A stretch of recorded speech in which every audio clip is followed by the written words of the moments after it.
꼰대인 줄 알았던 공자, 알고 보니 현실 조언가. 안녕하세요. 오늘은 동아시아 2000년 교양의 출발점, 그리고 지금 이 순간에도 여전히 읽히는 책, 논어의 핵심 사상을 함께 파헤쳐 보겠습니다. 오늘은 논어를 어렵지 않게, 그리고 지금 내 삶에 써먹을 수 있게 이해하는 것. 철학 용어 최소화하고 암기할 필요도 없습니다. 그냥 호기심 어린 마음으로 대화를 잘 들어보시기 바랍니다. 등장인물, 스승공자 사상을 전하는 중년의 덕망 있는 인물, 제자 현대인, 솔직하고 때로는 공격적 질문을 하는 당찬 여제자, 어느 천하절경이라 할 만한 풍광이 빼어난 정자에서 사서삼경 중에서 논어에 나타난 공자의 사상이 궁금한 여제자와 논어의 정통한 스승이 탁자 위에 놓인 전통차를 마시면서 대화 중이다. 스승님, 솔직히 말해도 됩니까? 사서삼경 이름부터 너무 어렵습니다. 그 말 공자님 앞에서 하면 바로 논어 한 권 추가다. 그렇게 말씀하시니까 당황스럽네요. 스승님, 사서삼경이 정확히 뭡니까? 좋다. 사서는 4권이다. 논어, 맹자, 대학, 중용, 그리고 삼경은 시경, 서경, 역경이지. 그 중에서 왜 하필 논어입니까? 사서의 시작이자 공자의 말투를 그대로 들을 수 있는 책이기 때문이다. 그럼 논어는 공자 자서전입니까? 아니다. 공자가 직접 쓴 책도 아니다. 그럼요. 공자의 제자들, 그리고 제자의 제자들이 공자의 말과 행동을 기록한 대화록이다. 그래서 논어를 읽다 보면 체계적인 설명보다는 짧은 문장, 툭 던지는 말, 질문과 답변이 많다. 이건 철학서라기보다 삶의 현장에서 오간 대화 기록에 가깝다. 그럼 약간 명언집. 정확하다. 인생 전체를 관통하는 명언집이지. 논어의 배경은 춘추시대인데 이 시기는 질서가 무너진 시대였다. 나라와 나라가 싸우고 신하가 임금을 죽이고 가족 질서도 흔들리던 시기. 이때 사람들이 가장 많이 던진 질문은 이거였다. 도대체 어떻게 살아야 하는가? 사람답게 산다는 건 뭔가? 논어는 바로 이 질문에 대한 현실적인 답변 모음집이다. 하지만 너무 옛날 얘기 아닌가요? 그런데 재미있는 점은 논어에 나오는 문제들이 지금과 거의 똑같다는 거다. 인간관계에서의 갈등, 권력과 책임의 문제, 공부의 의미, 성공보다 중요한 기준에 대한 내용인데 논어는 답을 주기보다 생각하는 기준을 세워주기 때문에 지금까지도 읽히고 있지. 스승님, 논어는 왜 인생 이야기도 아니고 정치도 아니고 하필 배움으로 시작합니까? 공자는 배움이 없으면 사람은 자기 생각에 갇힌다고 보았다. 배우지 않는 사람은 자기 생각이 전부라고 믿는다. 그럼 배운 사람은 다 겸손합니까? 아니다. 배운다는 것은 지식을 쌓는 게 아니라 자기를 의심하는 힘을 기르는 것이다. 그럼 시험 공부는 배움이 아닙니까? 시험을 위해 외운 것이 삶에서 아무 작용도 하지 않는다면 그건 배움이 아니다. 그래서 공자는 학 뒤에 반드시 습을 붙였다. 논어의 첫 문장에 배우고 때때로 익히면 기쁘지 아니한가 라는 말이 나오는데요.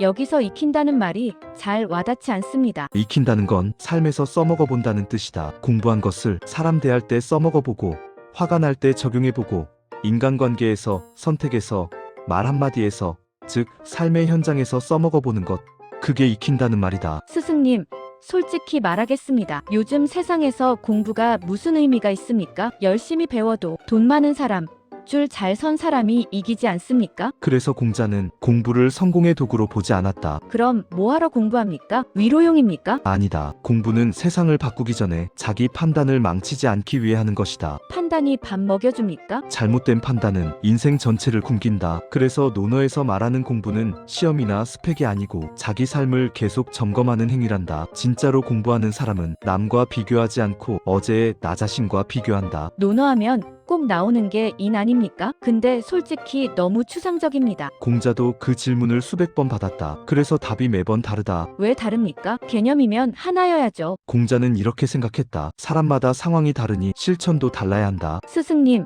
인을 한마디로 설명하면 사랑입니까? 사랑이라는 말은 쉽지만 실천은 가장 어렵다. 공자가 말한 이는 감정이 아니라 태도다. 그런데 스승님, 현실에서는 착한 사람이 제일 먼저 이용당합니다. 공자는 세상 물정 모르는 거 아닙니까? 그래서 공자는 인을 착함이라고 부르지 않았다. 그럼 뭡니까? 말장난 아닙니까? 인은 선을 지키면서도 스스로를 파괴하지 않는 능력이다. 스승님, 인에 대한 문장 가운데 자기가 하고 싶지 않은 것을 남에게 베풀지 말라는 이 말은 요즘 말로 하면 내가 싫은 거 남한테 하지 말라는 말인 것 같은데 이건 너무 당연하지 않습니까? 그래서 아무도 못 지킨다. 사람은 자기 고통에는 예민하고 남의 고통에는 둔감하여 이 정도는 괜찮겠지라고 생각한다. 인이란 이 정도쯤은 괜찮겠지라고 하는 그 생각을 멈추는 힘이다. 그럼 이는 손해를 감수하라는 말입니까? 아니다. 인을 지킨다고 항상 손해는 아니다. 다만 단기 이익을 포기할 각오는 필요하다. 공자의 인은 착해지라는 말이 아니라 관계에서 최소한 인간이 되라는 말이다. 논어의 군자 하는데 귀족 이야기 아닙니까? 공자가 제일 싫어한 오해다. 군자는 신분이 아니라 태도다. 그래서 군자는 의리를 따르고 소인은 이익을 따른다. 계속 자신을 돌아보는 사람이 군자다. 돈을 추구하면 모두 소인입니까? 아니다. 문제는 순서다. 군자는 이익을 얻더라도 먼저 옳은가를 묻는다. 소인은 옳은지 따지기 전에 이득인가를 묻는다. 요즘 사회에서는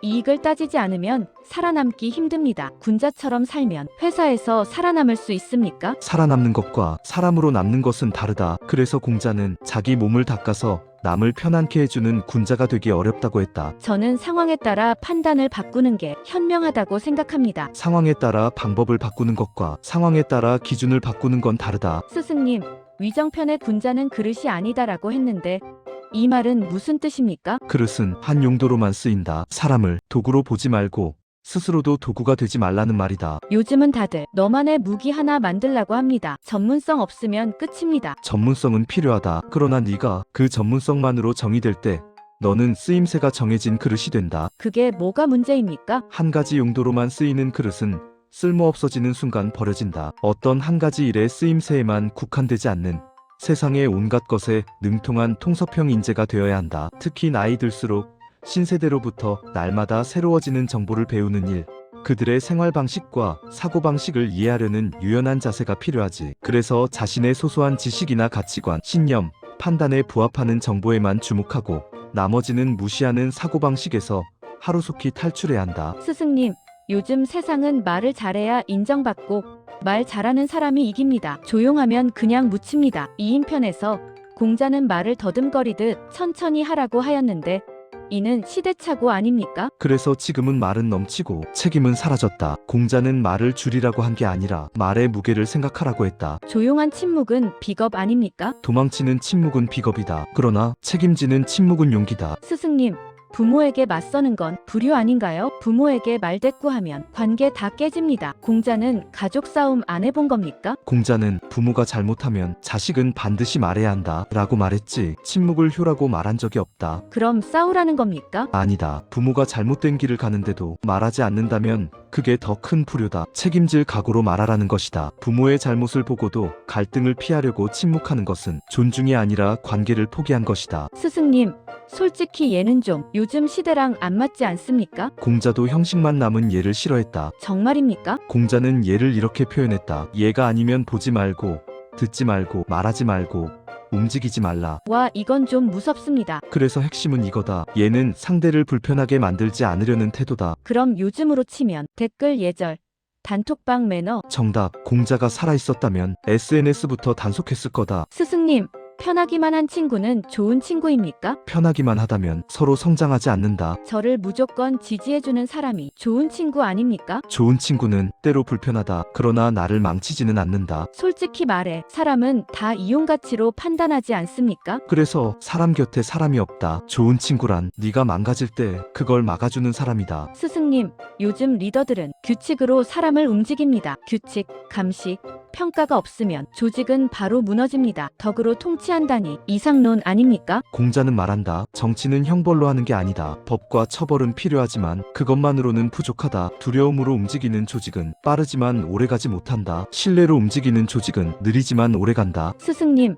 솔직히 논어는 약한 사람을 위한 위안 아닙니까? 아니다. 논어는 강해질수록 더 위험해지는 인간을 경계하기 위한 책이다. 그럼 논어는 누구를 위한 책입니까? 권력을 가질 수도 있고 가질 뻔했던 모든 사람을 위한 책이다. 스승님, 논어는 왜 아직도 읽힙니까? 사람들은 왜 2500년 지난 책을 아직도 읽는 겁니까? 논어는 답을 주지 않기 때문이다. 대신 묻는다. 너는 어떤 기준으로 살 것인가? 논어는 말한다. 이렇게 살아라가 아니라 이 기준을 버리지 마라 라고. 그래서 논어는 2000년이 지나도 여전히 읽히고 있단다. 스승님, 논어를 한 문장으로 말해주신다면요? 이렇게 말하겠다. 잘난 사람이 되지 말고 사람다운 사람이 되라. 스승님, 오늘 명쾌한 설명 진심으로 감사드립니다. 맛있는 전통차 한 잔 올릴게요. 그래, 너도 같이 들자꾸나.